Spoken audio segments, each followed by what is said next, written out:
Welcome, one and all, from across the country. Great turnout, as always. Today is February 16th, 2017, and this is Mastermind call number 113.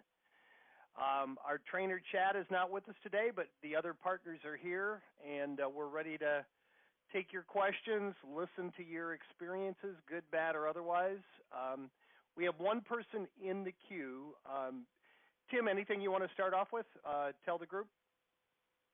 Nope, not a thing today. I'm just ready to rock and roll. We've had a great month so far. We added a lot of new folks, and a lot of them, I'm sure, are on this call. We've had a kind of a great last 3 or 4 months, and business is growing, and we're hearing more and more people doing well, and so we're just looking forward to continuing success and hope to hear some great things today and answer any questions you've got. And like Jim said, we want to hear from you. This is not our call, it's yours. So hit *6 and 1 and let us know what's going on in your world and what we can do to help, or tell us how things are going.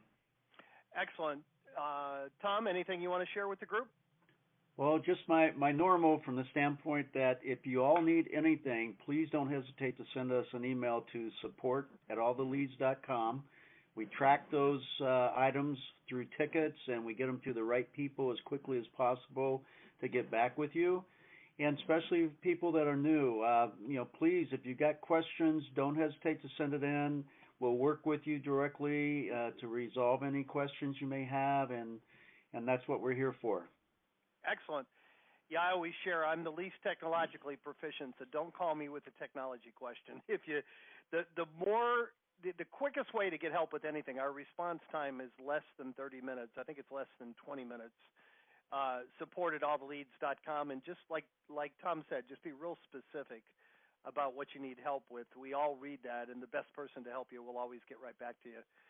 So we have one person in the queue. I hope they have a 20-minute question for us. Otherwise, *6 and hit 1, guys. We got plenty of room for participation on the call. This is your call, so please chime in and participate. No bad questions, no bad comments. We want your struggles as well as your successes. But let's go ahead and go to the first person in the queue. I'm sure you know who you are. Phone number ending in 8550. You're up. Sure. My name is Lucian Pershinsky, and I just came on board with All the Leads last week, and first time on the line here, so it's good to be on.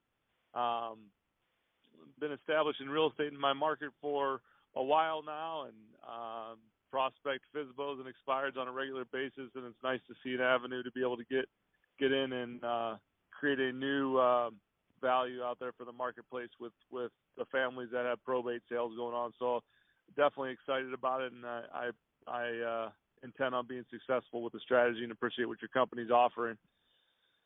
Excellent. Thank you.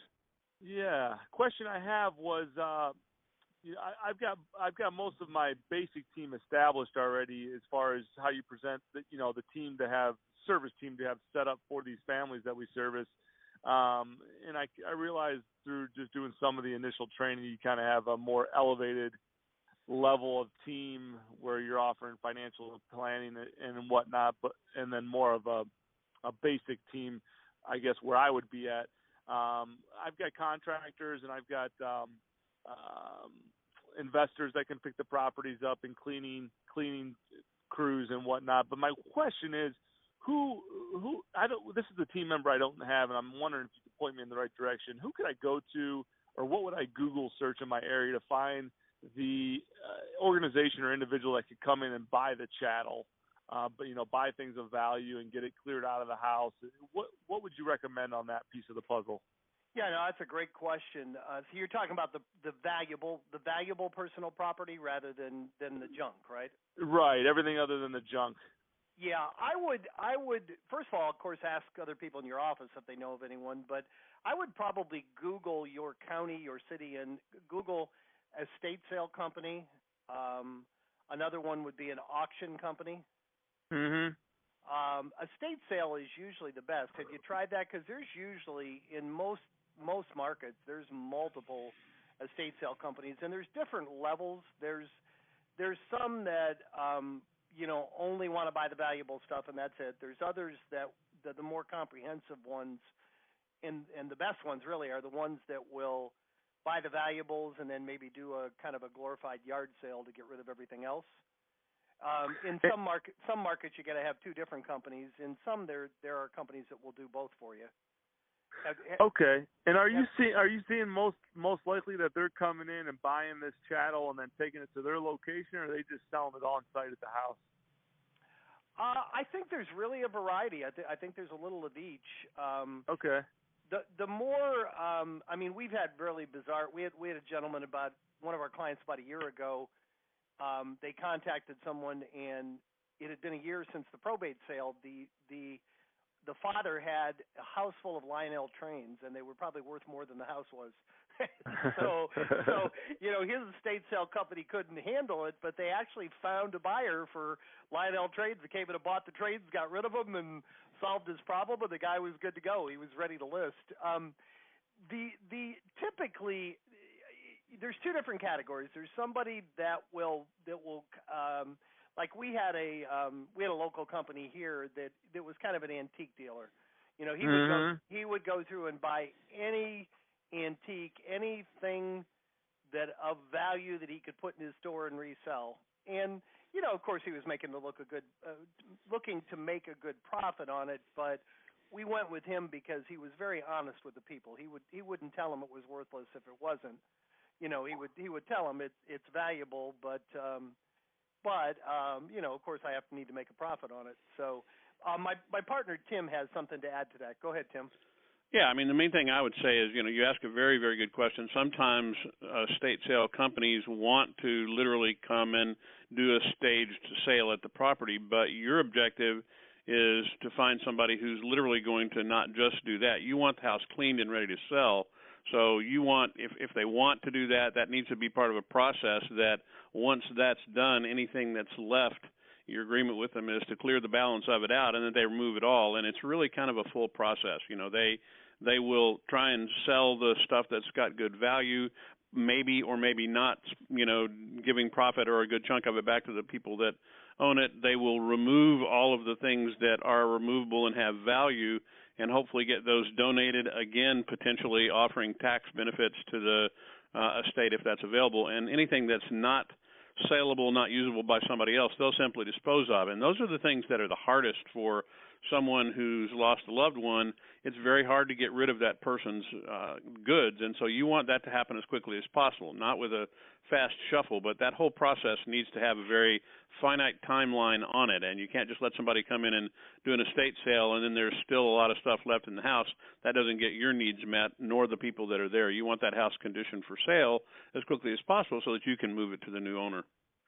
And, good input. Yeah, well said. And Lucian, I just share a quick story with you. About probably 6 months or so ago, we had a lady who had found a great company. They came in, they bought the valuables for resale, and then they did a yard sale for anything that was left.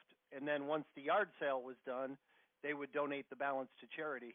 That's another thing. Nobody wants to hear that their relative stuff is being thrown away. So the ideal situation is whatever is left isn't going to be junked. It's going to be donated to Goodwill or charity. You know, you know, even if you got I'm not saying fudge, but anything of any value, they want to know that you're obtaining a good, you know, a good use for it. And it's interesting. This same lady had shared a story with us I think is worth repeating.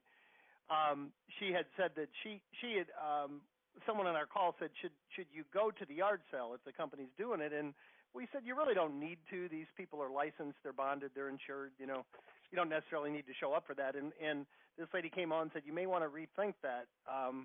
My estate sale company did a big yard sale for everything that they didn't want to buy. And she said, I met 13 of the neighbors and I listed 2 of their homes. So that is something that had never occurred to us. It's kind of like when you have a yard sale, who shows up? You know, everybody in the neighborhood shows up and buys each other's junk. And it's kind of a really efficient way to do it, just listed, just sold for the neighborhood, except they're coming to you. And if you're right.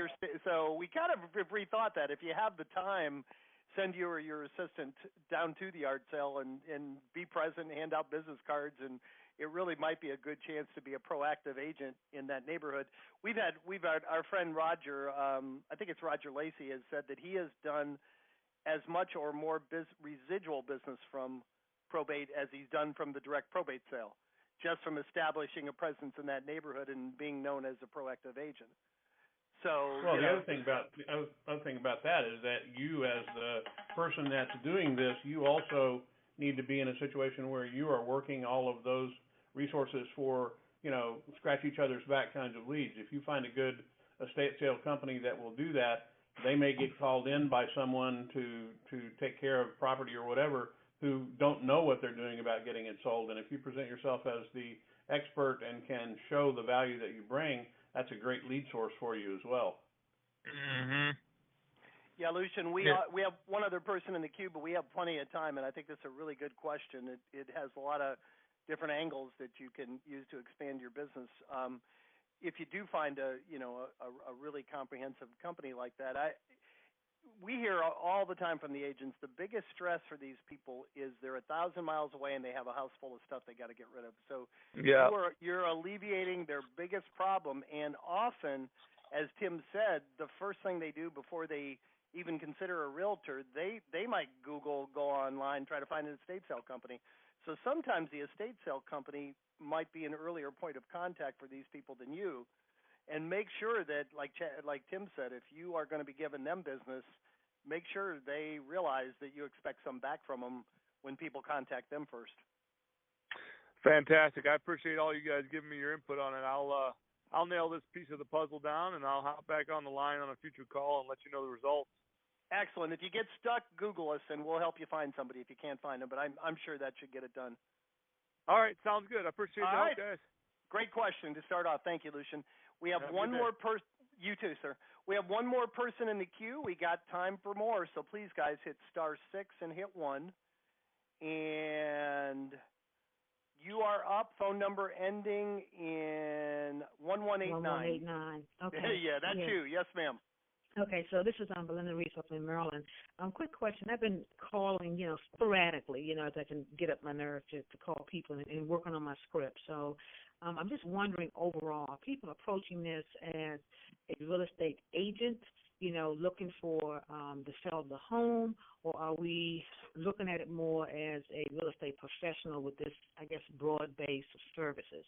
And the reason I ask that is because I know we want to be able to provide service, but I want to make sure I don't get bogged down in, say, for example, estate sales versus, actually getting properties, being able to list properties and help them specifically with getting clean out and stuff like that. You can actually list the property. Sure. How are people approaching this in general? That's a great question. I've been talking to a lot of investors lately, and I always suggest the investor introduce himself as a real estate professional and make sure he mentions that a realtor is part of his team. Now, very honestly, as a realtor, that is primarily what you do. You can introduce yourself either way as a real estate professional, or if you want to lead with being a real estate agent. And I would say that even though this is valuable to the homeowner and it differentiates you, it really shouldn't be any different than your normal transaction where in the course of working with the buyer, you typically will recommend a good mortgage broker, a good termite inspection company, a good comprehensive inspection company.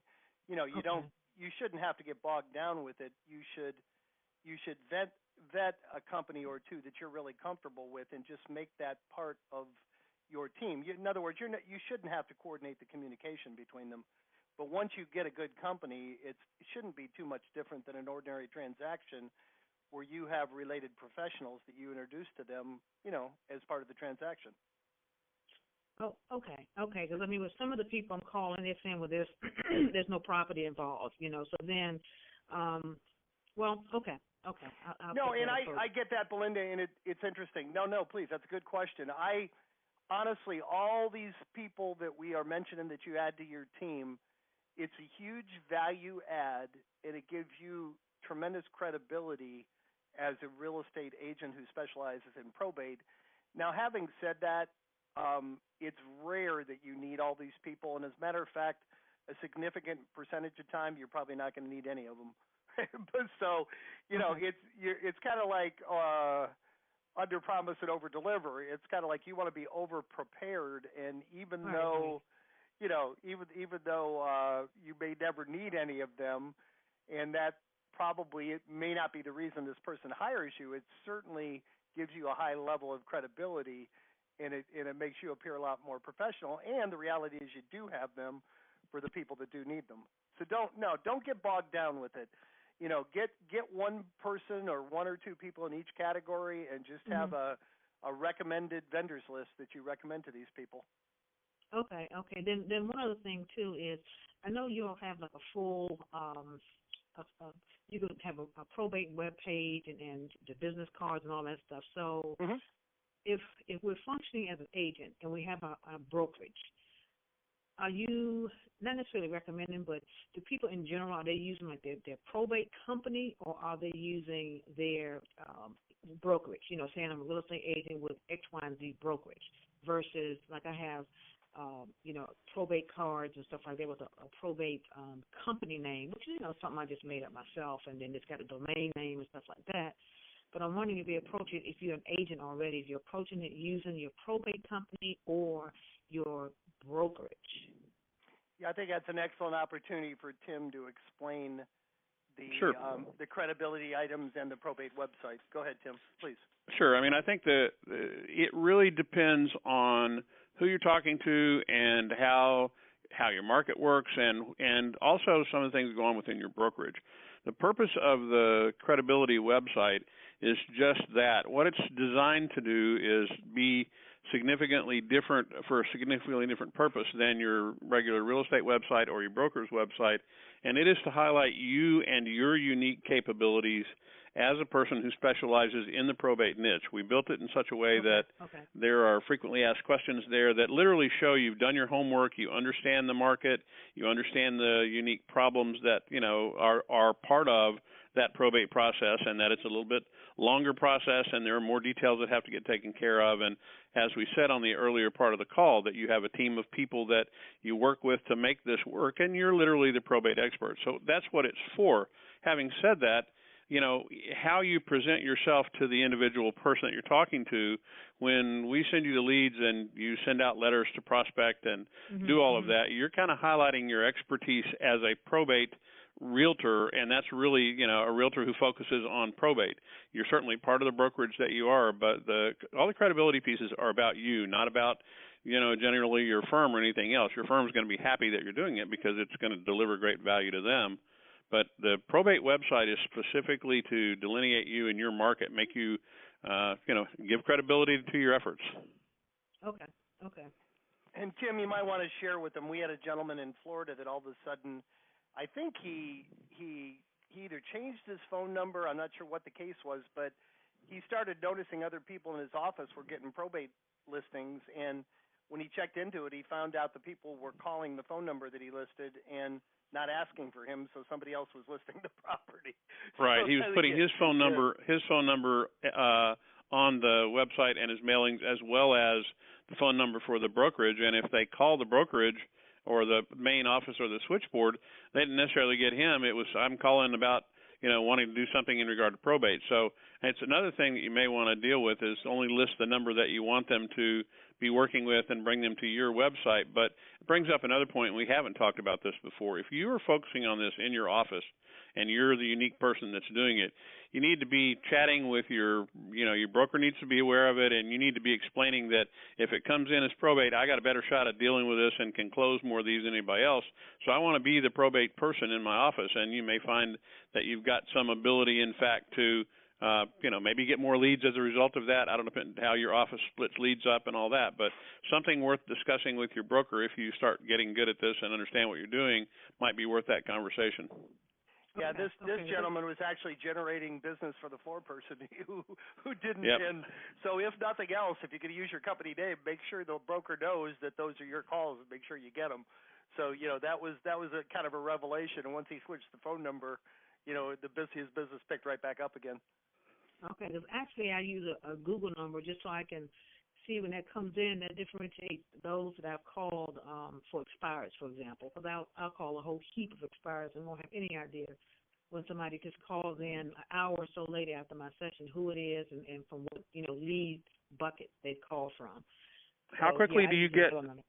Yeah, how quickly when you get a Google Voice call? How quickly do you get that? Are you getting that on your phone? Are you getting to them quickly when that happens?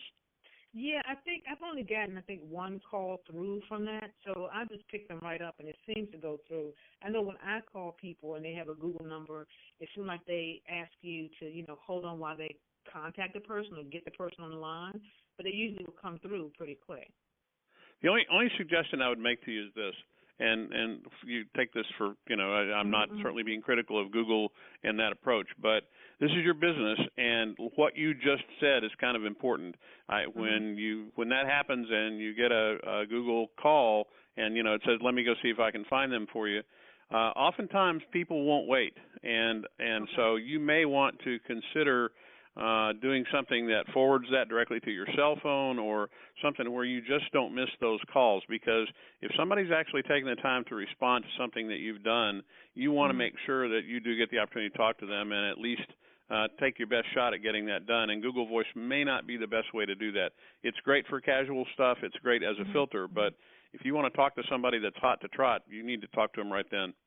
Okay, because I had thought about giving them my direct line, which I don't have a problem with that, but it's the only problem it presents is that, again, I call lots of expireds too, so sometimes people will call maybe an hour or two after my session, and I have no idea if they, first of all, which expired person is calling and which property they're relating to versus, if it's a probate call or any other type of call. So it's a little difficult to screen them. Now, I guess I could let them go to voicemail and then call them back, but that presents the same problem you mentioned before. It does. It's just that Google Voice sometimes isn't putting the most professional foot forward that you can do, and that's really the only point that I'm making. I'm not being critical of it. It's a great service, and we recommend it for some things, but potentially not for that first call that you're putting out on your. If it's on your letterhead and on the letter that you're sending out and all that sort of stuff, if it rings, they want to talk to you now.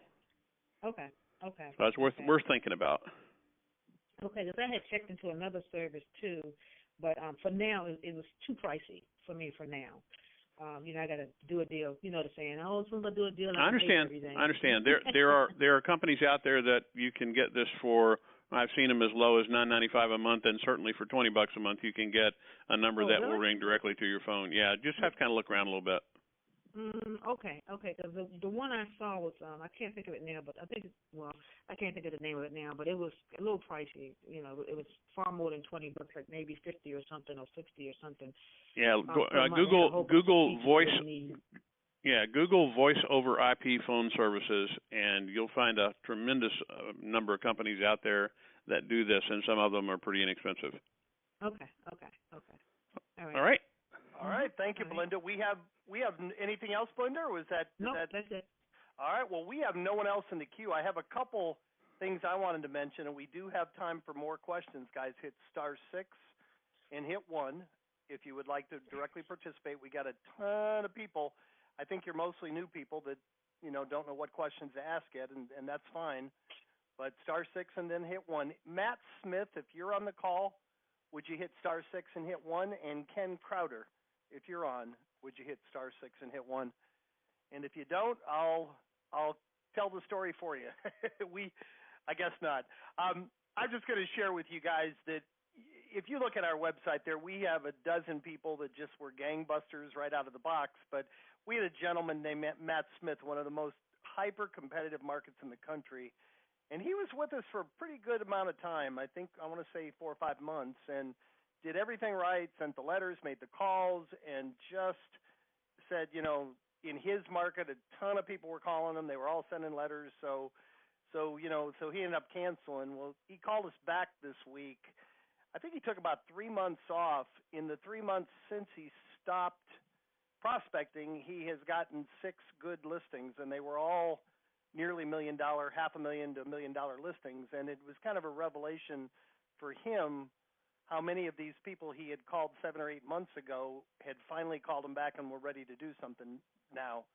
So we hear that a lot. There is a cumulative effect to these leads, guys. So some of the people are ready to go right now. People grieve at different levels, and people take time to act.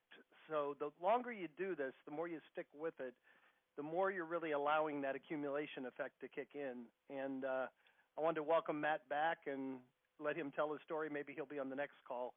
The other thing I wanted to share with you, and we might wrap up right on time, guys, if nobody else wants to participate. Again, hit *6 and then hit 1. We've got a relatively new agent, Ken Crowder, and I was talking to him, and we've talked about this many times on our calls. Reach out to the executor first. That's the low-hanging fruit. You don't need the attorney's permission. They're easier to get a hold of. We're usually giving you their cell phone. But we always say, having said that, go down the attorney column and look to see the attorneys that are doing multiple deals every month and reach out to them. Hey, I specialize in probate. So do you. Do you have a go-to agent you recommend? And, my old real estate coach would call this buying business, but I thought it was so clever and so aggressive, I wanted to share it with the group. Well, Ken did that. He's relatively new, but he noticed his first month, I think there was an attorney in his market that had 7 or 8 probates in the same month. And he just made up his mind he was going to sit down and talk to this attorney, and couldn't get past the paralegal, couldn't get past the gatekeeper, just nothing he did any good. So he finally called the paralegal and said, what's the attorney's hourly rate? And I think she said $200. He booked an hour of the attorney's time to go to the office, paid $200 for the attorney to sit out and talk with him, and he's already got a couple referrals from him. And I just thought that, and I'm not suggesting you do that, but I just thought that was a really outside-the-box, creative, clever way to get your foot in the door if nothing else works. And I wanted him to share that, but he's not here today. And obviously, don't start doing that with every attorney. It's not worth $200. But how can an attorney say no if you pay for an hour of his time? I just wanted to share that with the group. And we still have no one else in the queue, guys. So this will be the first time in about a month that it looks like we're going to finish up right on time. Tim, any closing thoughts for everyone? Anything else you want to add? No, not really. I think it's been a good day, and I think, like you said, I think we've got a lot of new folks on here, and store it up in the next week. Go out and make some successes and make some failures, and come back next week and let's talk about both of them and make sure we got a lot to talk about. Chad will be back. He's always entertaining, and I'm sure he'll have some interesting stories from his trip to share with you. But off we go, man. Let's let him get back to work. Absolutely. I always end these calls by challenging you guys. Thank you for the 2 people who did participate today. Thank you for everyone who showed up. Take one idea, one thought, one thing you heard on today's call that inspired you. Go out and put it into action, and please come back next Thursday and report your results to the group. Thank you so much, guys. Make it a great week, and we will talk to you next Thursday. Take care.